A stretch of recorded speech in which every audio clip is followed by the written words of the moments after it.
Boa noite. O PROCON em Uberlândia entra na justiça contra a CEMIG por causa do envio do nome de inadimplentes para os serviços de proteção ao crédito.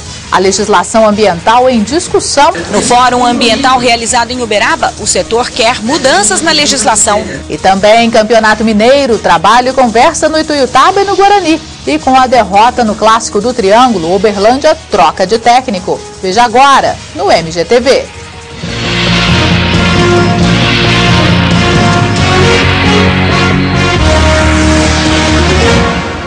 O PROCON em Uberlândia entrou hoje na justiça com uma ação contra a CEMIG. A concessionária de energia está enviando o nome dos consumidores inadimplentes para os serviços de proteção ao crédito. A ação foi protocolada no início da tarde no Fórum de Uberlândia.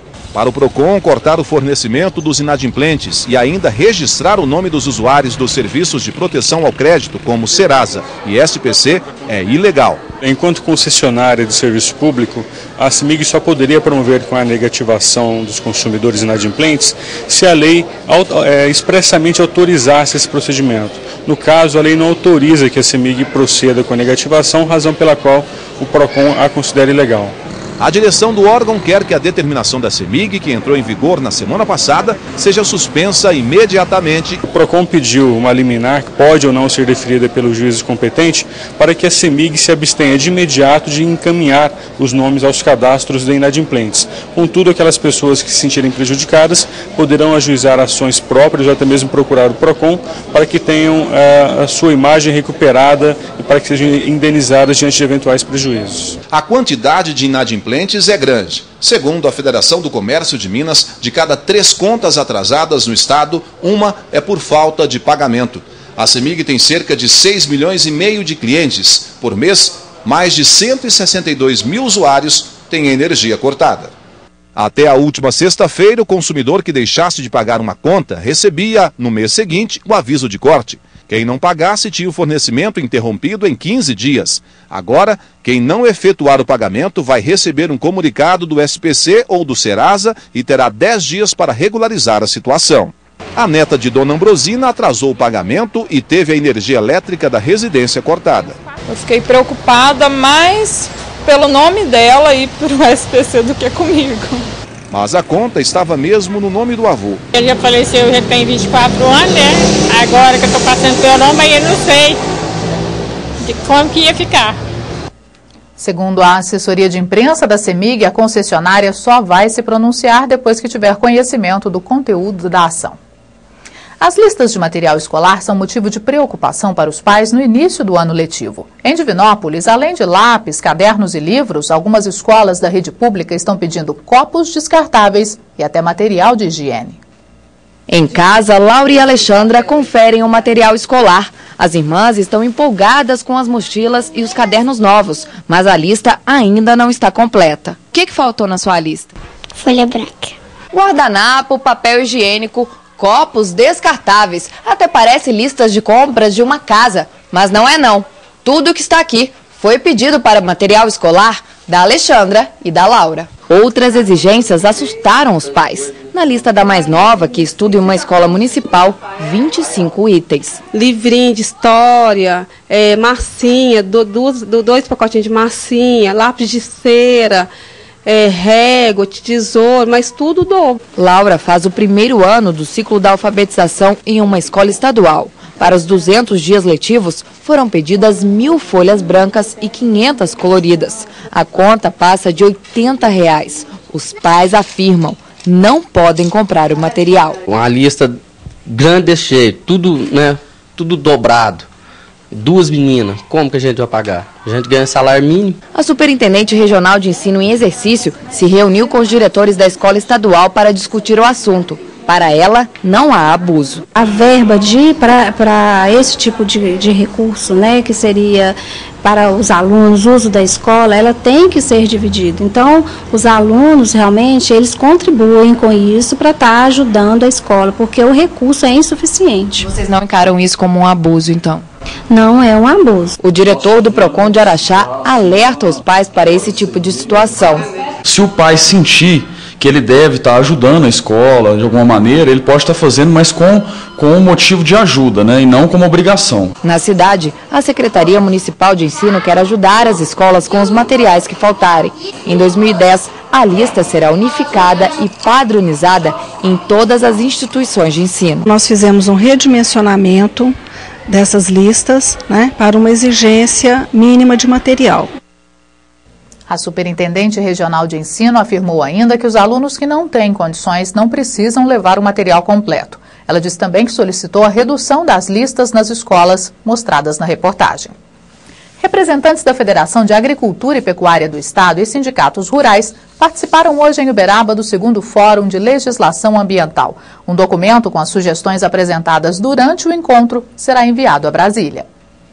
O cultivo de milho e soja é tradição na família deste produtor, mas muita coisa mudou desde a época do pai de seu João. Uma delas é o plantio direto. Todo ano tinha que fazer uma revisão nas máquinas, que judiava. Hoje não, com o plantio direto você pode ficar 3 anos sem fazer uma revisão na máquina, não estraga mais que nem estragava. Lucros para o bolso do produtor e ganhos para a natureza. A gente tem a formação de palhada, porque a formação de palhada contribui, é essencial, né, na melhoria da qualidade do solo.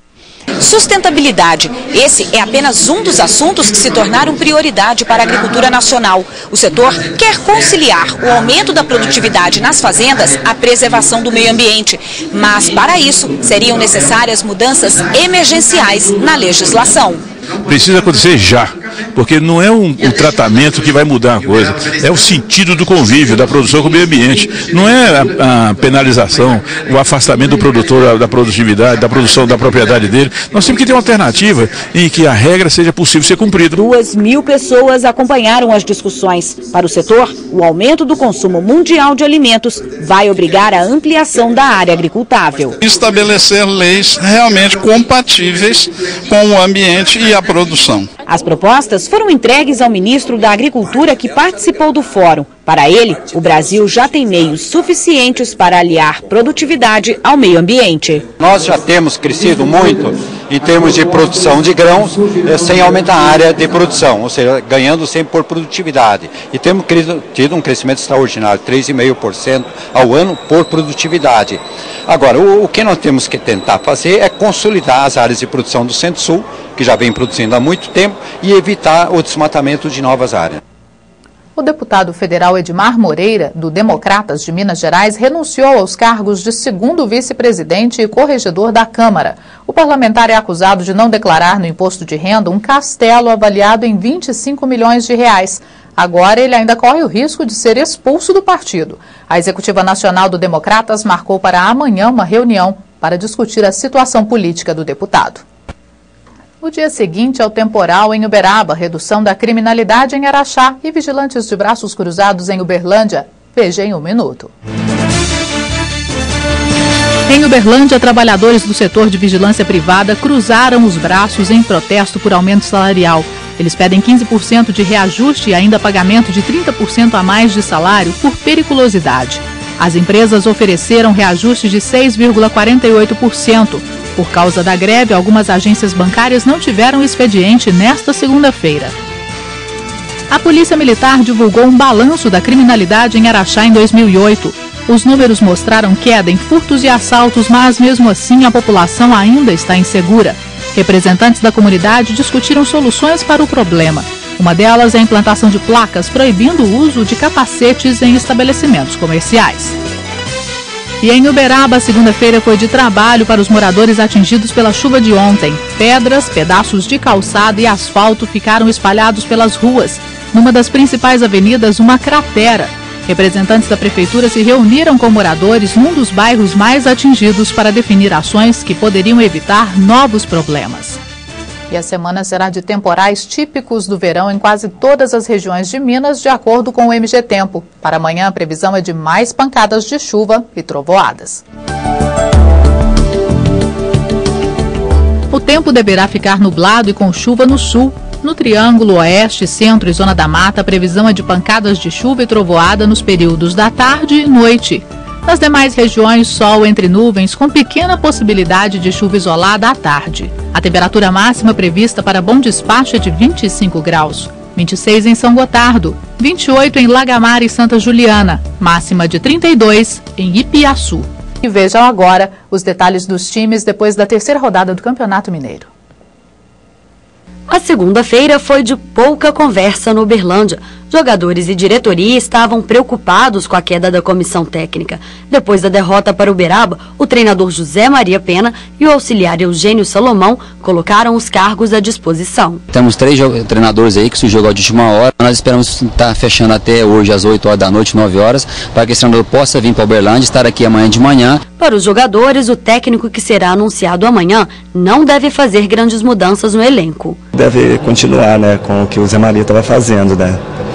Porque acho que não dá muito tempo dele mudar muita coisa, colocar o trabalho dele em campo, né? Para os torcedores do Uberaba, não faltaram motivos de alegria. Não tem como não perder a voz, um jogo empolgante, emocionante. Depois do jogo de ontem, os atletas só se representam amanhã de manhã para o último treino antes da partida contra o Atlético Mineiro. Após as atividades, o grupo segue para Belo Horizonte. Tempo suficiente de preparação, de acordo com o técnico. Vamos tentar surpreendê-lo, sabendo do poderio da equipe, respeitando muito, mas com certeza sem nenhum medo. Já no Guarani, nada de folga. Os jogadores se representaram nesta segunda-feira e já foram logo treinar. O clima é de preocupação. O time ainda não pontuou e o foco agora é o Cruzeiro, o líder do campeonato. A gente sabe que é um jogo difícil, né, mas eu acho que não há ainda o desespero, né? De tranquilidade, né? A gente sabe que é uma equipe forte. A semana para o Ituiutaba começou com uma conversa demorada. O treinador cobrou mais atenção. Afinal, na derrota para o Democrata, 3 dos 4 gols sofridos saíram de cobrança de escanteio. Mas nós erramos e a consequência do erro foi uma derrota desastrosa, um resultado que estava fora de qualquer previsão mais pessimista que tivesse. Mas o time do Pontal terá uma boa oportunidade de dar uma arrancada para a classificação. É que os 2 próximos jogos serão em casa. O primeiro nesta quarta-feira contra o Lanterna Vila Nova. A nossa equipe está bem coesa do que quer, né? Então é entrar determinado para buscar o resultado positivo. Por hoje é só. Boa noite.